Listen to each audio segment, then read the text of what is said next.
waxa warfidiyeenada ka howlgala magaalada Boorama caasimada gobolka Awdal maanta kula hadlay xafiiska dawladda hoose magaalada Boorama qaar ka mid ah xildhibaanada golaha guurtida Soomaaliland oo muddo 2 cisho ah u joogay gobolka Awdal kuwan oo golaha guurtida Soomaaliland u qaabilsan ka soo kabashada abaaraha Soomaaliland ugu horan waxay kulan la qaateen guddiga abaaraha ee gobolka Awdal maayirka degmada Boorama iyo barsaab ku xigeenka gobolka Awdal kulankani markuu soo gabagaboobay kadib waxa warbaahinta si wada jir ah ula hadlay maayirka magaaladani Boorama Maxamed Xuseen Mayrane iyo xildhibaan kamid ah xildhibaanada golaha guurtida Soomaaliland kuna hadlayay afkooga guurtida wasdeed xubnood ka kooban 9 وجاء سعودار كيك واحد صدق حرمات كو إن المركب روح قالوا نقول حارد الجود قبل كنا كسواي طيبة برلمات كا إن هدية الجيران ضد اللي بياو ملاك كوحر رئيسان إن عرقنا يجينا هدية الجيران بس العادوا عليه وقتي شو بيوت كده لا إجرا قبل كا وقتي لما ذي عارن طياراتي ونوبين لكن هذا إن كنت جوعان صدق حرمات وأنا شغلني madaxda gobolka oo barsaabka iyo maayirka iyo guddiga abaaraha intaba waan aragnay xaaladkina way nooga warrameen annaga lafteedu ilaa shalay waa joognay oo aragnay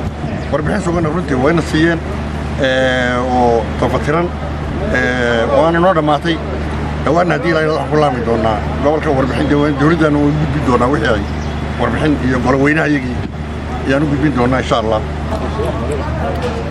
ogtiisiino gobolka Awdal abaarihii dhacay ama bari ha noqoto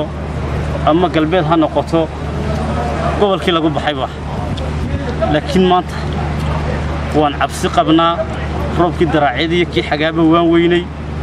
karantiina oo 10 habeen lagu jirana ilaahay baan ka sugaynaa hadii la waayna xaaladda gobolka Awdal waxay ku sugan tahay xaalad adag waqtigeenu taaganahayna wada arkaysan ilaahay baanan badbaado leh gacantiisana lagu dhargaa isaga gacmaha hooseysana xaaladdan odayaasha iska wareysanayna waa xaaladda taagan maanta aad baanan ugu mahadcelinaynaa waa baahiyaadkii aasaasiga ah waxay noogu yimaadeen ma aha mid siyaasadeed ma aha mid dhaqan waa nacam nolosha ay ummaddu ku sugan tahay keestiisa isaguna mid ka mid ah xildhibaanada golaha guurtida Soomaaliland ee kulankani goobjooga u ahaa ayaa waxa uu sheegay waxyaabaha ay indhahooga ku arkeen annagu halkii aan